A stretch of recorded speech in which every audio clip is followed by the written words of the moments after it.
We've seen the carousel in action now, so let's keep building it out and actually set it up to render the products that we've marked as our promo products.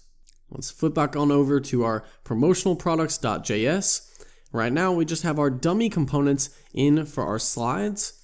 So let's go ahead and uncomment out this line where we have our data from Strappy, all Strappy product.edges.map, and then each node representing each promotional product. And here we're going to go ahead and slides.push. So that is why we created this as a variable. We'll go ahead and delete this now. So it's an empty array, and we'll go ahead and push the slide object for each of our promotional products into the slides, which will then be rendered by the carousel.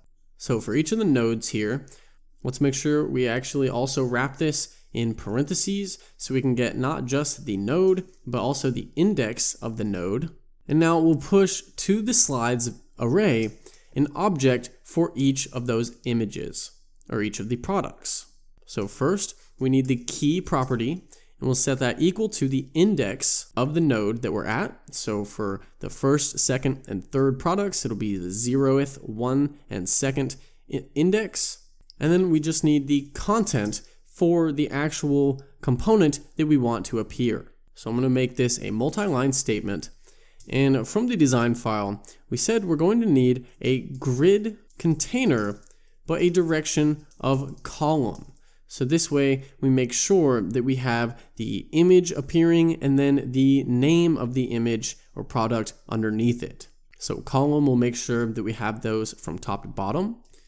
And so inside of here, we'll first add the grid item that is going to hold our actual image. So to do this, we'll use an icon button first, because we don't want to just use the image, because since this is going to be clickable, we're going to want to make sure we specify this as a button. So for our images, we'll use the icon button component.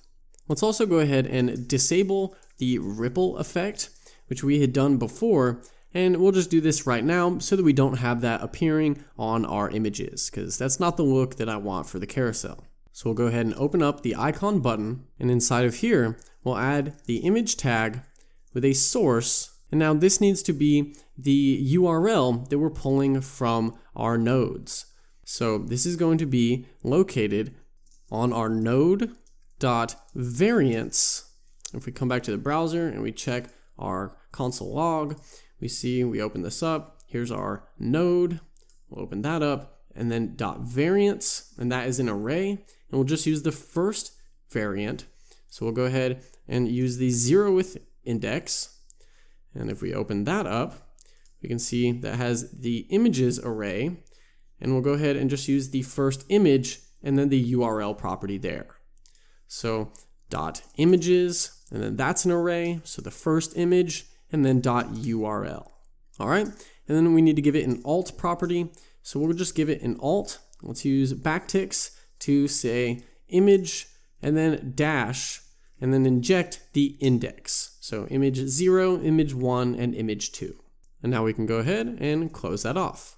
Now let's come underneath that grid item, and we'll go ahead and create another grid item, and this will be to hold the product name. However, we only want the product name to appear on the actual first slide, the slide that is selected. So what we can do is we can inject JavaScript and check the selected piece of state, the selected slide, and if that is equal to the index that we're currently mapping over, then we'll know that we're talking about the selected slide.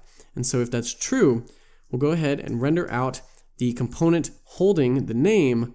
Otherwise, we won't render anything at all. And so now the component inside of here will only appear underneath the selected slide. So this is going to be a typography component, and the style is going to be a variant of H1 because it's our H1 style, but we actually want it to be the color white, where our H1 is currently set to a color of our green. So we'll also add a classes prop here for the root of this typography, and we'll set it to classes.product_name. So then we can open this up, and here we'll inject our node.name.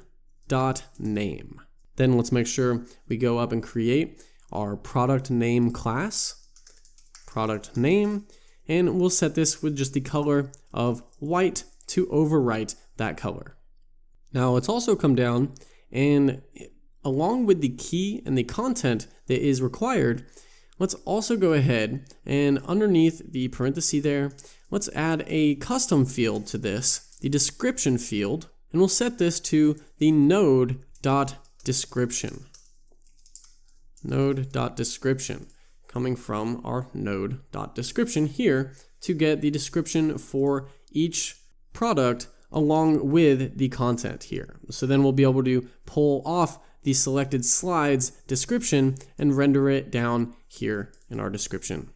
So we could actually set this up. If we do the selected slide, or not the selected slide, we need to inject the slides variable. So this is holding all of our slides, and we'll specify the selected slide index, and then from there, the dot description property that we just added. So now whatever slide is selected, we will now have that description appearing in the correct spot here. We'll go ahead and style that in a minute, but let's keep building this out. Let's actually go ahead and save this now and flip on over to the browser to see where that gets us. So if we flip on over, we do have a little bit of weird behavior going on right now. That's because we still have manually passed in the to property here. So let's pass back in the selected slide to our go-to slide. So if we save that, we'll then see our actual main slide appearing with the name, but we also don't see our images. And that's because along with the URL, we actually have to also specify the Strappy URL, because the URL here is just /uploads/hoodie white, and then the name of the image, but that /uploads isn't on our regular slash for the front end. We need to specify it's for the slash of the back end. So let's open up our code editor. And what we need to do is inside of the root of our front end folder. So inside the front end folder, create a new file called .env. And we'll use this to store environment variables, or essentially global variables that we want to keep private and not push out publicly. So then we'll be able to access these variables from anywhere inside of our code. But one thing to keep in mind here is that to actually get this available to us in the front end, Gatsby will hide these environment variables from the browser normally, but if we want them available in the browser, like we want for our image URLs, we need to prefix it with the Gatsby word, with the word Gatsby.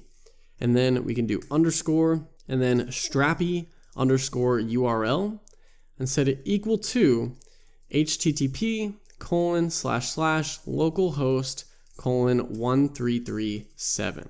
And now whenever we access the Gatsby strappy URL, it is going to put in place the URL of our locally running strappy server.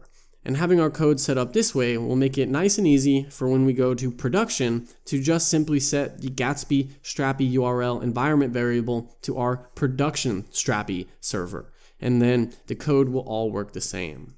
So let's go ahead and save that. And then that should trigger a rebuild here. And to test to make sure that that worked, we should be able to check in our console here the Gatsby, or we could actually just console log out from promotional products, the Gatsby or process to access our environment variables. Sorry, we have to specify the process.env for our environment variables .gatsby strappy URL. So we'll console log that out, flip back on over, and it's undefined, so I think we need to restart our Gatsby server. Let's go ahead and npm run develop, and then that should be working. And actually, there was one more step that we needed to do before we could get access to the environment variables. I'm sorry about that. But we need to go into our gatsby-config.js and add this line to the very top, require.env.config. Make sure you have that in the quotes here, just like this. And then that will wire up Gatsby to look for the environment variables file that we just created. So I'll go ahead and close out of that. And now if we flip back on over to the browser, we can see that it is console logging out our strappy URL from the environment variable that we've created. So let's go ahead and flip back to the code, and now we can use that process.env Gatsby Strappy URL to actually specify the URL correctly for our source image here. So we need to say that this process.env.gatsby_strappy_URL plus the URL from the actual image. So if we go ahead and save that, now we actually see our images appearing. So hopefully this wasn't too confusing. I know that was a little bit of setup there, but you see we have the images and we also have the description correctly appearing as well. So let's go ahead and take another break, and we'll come back and finish this up in the next video and style this correctly.